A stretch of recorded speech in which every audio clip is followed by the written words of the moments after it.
আসসালামুআলাইকুম রহমতুল্লাহ। মিনাসান ওহায় গোজাইমাস। আজকে আমরা N4 এর গ্রামার এক্সপ্লেনেশনটা দেখব। যারা N5 ইতিমধ্যে শেষ করেছেন, N5 শেষ করার পর N4 নিয়ে চিন্তিত, তাদের জন্য আমাদের আজকের ক্লাস শুরু। আর আজকে 26 অধ্যায় থেকে শুরু করছি, লেসন 26।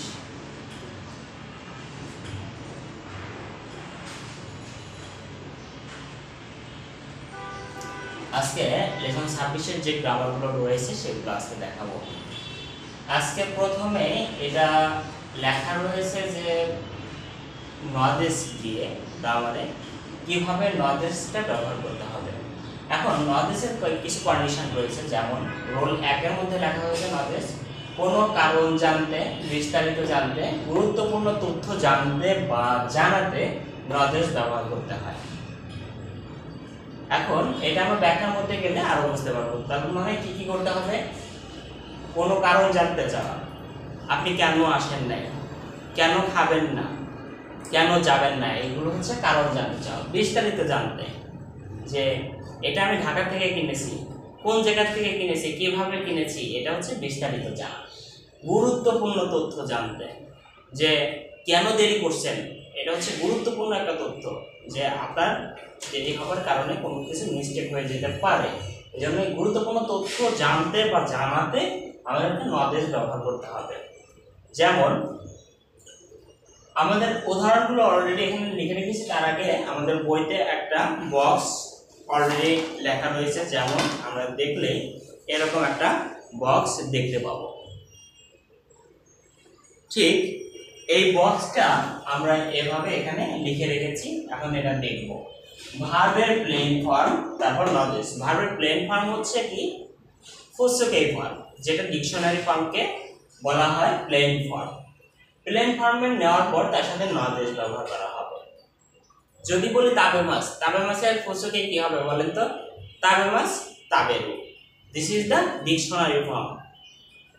এখন ই অ্যাডজেক্টিভ, তাহলে প্লেন ফর্ম করার পরে তারপর তাবেমাস, তাবেরু, তাবেরুনদেশ, আমরা এভাবে বলতে পারি। হ্যাঁ, এখন ই অ্যাডজেক্টিভ, অ্যাডজেক্টিভ হচ্ছে দুই প্রকার, ই কেওশি আর না কেওশি। কেওশি হচ্ছে অ্যাডজেক্টিভ।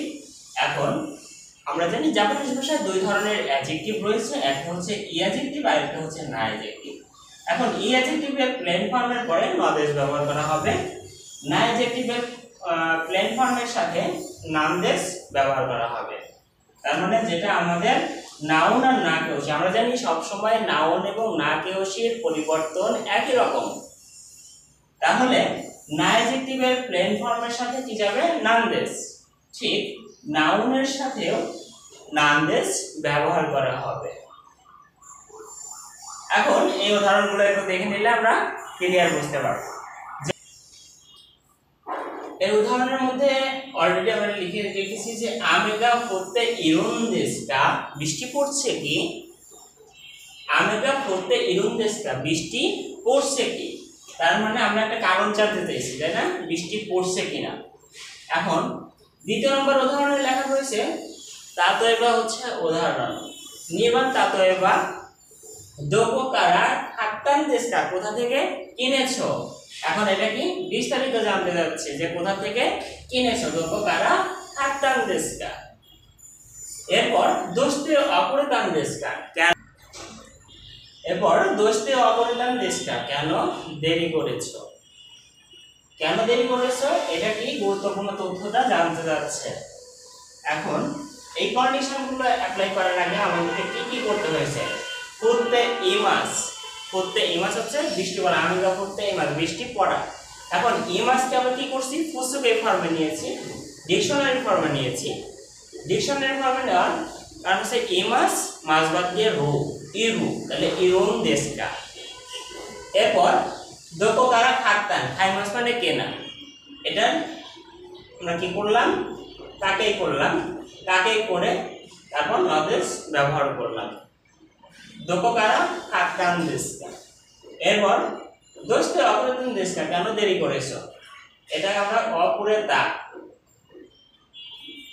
আমরা কি করলাম? তাহলে অপরেতান, এটা কি? ডিকশনারি ফর্মে নিয়ে তারপর নদেশ ব্যবহার করলাম। এখন আমাদের যদি রোল 2 তে আমাদের বইতে লেখা রয়েছে দ্বিতীয় নম্বর রোলে নদেশ। এখন নদেশটাই আবার বলি যে এখানে দেখেন নদেশের ব্যবহার প্রত্যেকটা জায়গায় নদেশের ব্যবহার করা হয়েছে। দোস্ত অপরিতান দেশটা কেন দেরি করেছো? আমরা বলতে পারি বাসুকা কোন কাপ্তান দেশ, বাস আসছিল না তাই। তাহলে নদেশ দিয়ে প্রশ্ন করলে উত্তরটাও আমাদের নদেশ দিয়ে কমপ্লিট করতে হবে। এরপর আমরা দেখব তৃতীয় নাম্বার রুল। এখন আমরা দেখব রুল 3 তে। এখানে নদেশ গা লিখে তার আগে দুইটা চিহ্ন দেওয়া হয়েছে এরকম করে বইতে, তাই না? আমরা যদি 3 নাম্বার রুলটা বইতে দেখি এরকম লেখা রয়েছে। এখন এটা দিয়ে একটা উদাহরণ দেওয়া হয়েছে, নিহঙ্গ দে জাপানি ভাষা দিয়ে মানে জাপানি ভাষায় তেগামি ও খাইতান দেশ গা চুত্ত মিতে ইতাদাকে মাসেনকা।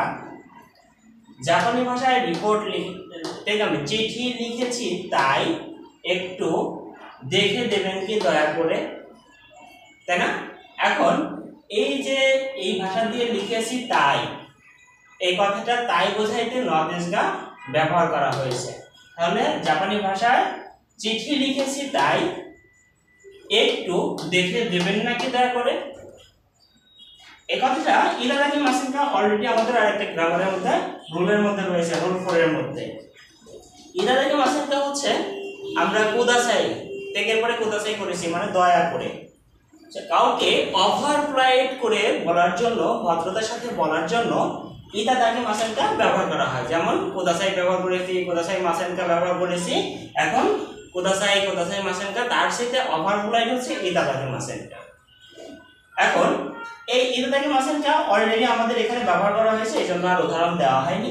যে জাপানিজ ভাষা তেগামি চিঠি লিখেছি তাই একটু দেখে দেবেন নাকি দয়া করে, এটা রিকোয়েস্ট করেছি অলরেডি যে আপনি দয়া করে যদি একটু দেখে দিতেন তাহলে ভালো হতো, দেখে দেবেন নাকি দয়া করে, এটা আমরা রিকোয়েস্ট করেছি, তার মানে অনুরোধ বোঝাইতেও ইতাদাকি মাসেনকা ব্যবহার করা হবে। অলরেডি আমাদের এটা শেষ। এখন রোল 5 এর মধ্যে দেখানো হয়েছে রা ইদেস্কা। রা ইদেস্কা এটা হচ্ছে কারো কাছ থেকে কোনো পরামর্শ নিতে রা ইদেস্কা ব্যবহৃত হয়। কারো কাছ থেকে কোনো পরামর্শ নিচ্ছেন যে কি করলে ভালো হয়, কি কিনলে ভালো হয়। দেখেন কি কিনলে ভালো হয়, কি করলে ভালো হয়, শেষে রা মানে লে, কি করলে ভালো হয়, এখানে কি করার সাথে লে যুক্ত হয়েছে, কি করলে ভালো হয়, কি খেলে ভালো হয়, এই লে কথাটা যুক্ত হবে রার সাথে। তাহলে দোকোকারা খাতকারা ইদেস্কা কোথা থেকে কিনলে ভালো হয়, দোকোকারা তাবে তারা ইদেস্কা কোথা থেকে খেলে ভালো হয়, দোকোকারা নিহঙ্গ ও নারাই তারা ইদেস্কা কোথা থেকে জাপানিজ ভাষা শিখলে ভালো হয়। এই রা ইদেস্কা তার মানে কি পরামর্শ নিব যখন কারো কাছ থেকে, তখন রা ইদেস্কা ব্যবহৃত হবে। এরপর আমাদের বইতে যে রুলটা রয়েছে অলরেডি আমাদের 5টা রুল শেষ হলো। এরপর আমাদের সর্বশেষ যে রুলটা রয়েছে সেটা হচ্ছে যে আমরা জানি পছন্দ, অপছন্দ, পারদর্শী, দুর্বল, আছে, বুঝতে পেরেছি, এই কথাগুলো যদি থাকে তার আগে সবসময়ই যে নাউনটা হয় সেই নাউনের সাথে গা পার্টিকেল ব্যবহৃত হয়। এটা আমরা N5 এ অলরেডি পড়ে এসেছি, কিন্তু এখন আমরা দেখছি নাউনের পর ওয়া পার্টিকেল যাবে, তারপরে পছন্দ, অপছন্দ, পারদর্শী, দুর্বল, আছে এই কথাগুলো ব্যবহৃত হবে। সাবজেক্ট যদি অবজেক্ট হয় তাহলে নাউনের সাথে যে নাউনটা অবজেক্ট হিসেবে কাজ করছে, তার মানে যাকে কেন্দ্র করে কথা বলা হচ্ছে, আমরা বলেছিলাম যে যাকে কেন্দ্র করে কোনো কথা বলা হয় সে সবসময় ওয়া পার্টিকেল পায়। আমি এখন যদি এখানে ব্যাখ্যাটা করতে যাই তাহলে তাই দেখতে পারবো। যেমন সুপোজ আমারই ছবি জানি মাসেন স্পোর্টস তেমন একটা পছন্দ না, অলরেডি এখানে ওয়া পার্টিকেলটা ব্যবহার করা হয়েছে, এখানে কিন্তু গা পার্টিকেলটা ব্যবহার করা হয়নি। কেন? কাকে কেন্দ্র করে কথা বলা হয়েছে? স্পোর্টসকে, খেলাধুলাকে। খেলাধুলা তেমন একটা পছন্দ না, এই ভদ্র ব্যক্তিকে কেন্দ্র করে কথা বলার জন্য সে সবসময়ই কোয়া পার্টিকেল পাবে। তার মানে বাক্যের মধ্যে, কোনো বাক্যের মধ্যে যাকে কেন্দ্র করে কথা বলা হবে সেই সবসময় কি পাবে? কোয়া পার্টিকেল পাবে। এটা আমাদের মনে রাখলেই চলবে। এরপর যদি আরো কোনো নাউনের সাথে ব্যবহৃত হতো তাহলে, যেমন গা পার্টিকেলের আরেকটা কন্ডিশন ছিল যে পছন্দ, অপছন্দ, পারদর্শী, দুর্বল, আছে, বুঝতে পেরেছি, এই কথাগুলো থাকলে তার আগে গা পার্টিকেল ব্যবহৃত হবে। সেটা আমরা N5 এর আরেকটা গ্রামার পড়ে আসছিলাম। ঠিক সেই গ্রামারটাই এখন এখানে আবার এভাবে ব্যাখ্যা করা হয়েছে। আশা করি বুঝতে পারছেন। এরপরেও যদি কারো সমস্যা থেকে থাকে আমাদের কমেন্টে জানাবেন, ইনশাল্লাহ বোঝানোর চেষ্টা করব। এরপর আমাদের একইভাবে ধারাবাহিকভাবে লেসন 26 শেষ হলো, 27-এর গ্রামারটা নিয়ে আলোচনা করা হবে। সে পর্যন্ত সবার সুস্বাস্থ্য কামনা করে বিদায় নিচ্ছি। ধন্যবাদ সবাই, ভালো থাকবেন, সুস্থ থাকবেন, শুভকামনা। আসসালামু আলাইকুম।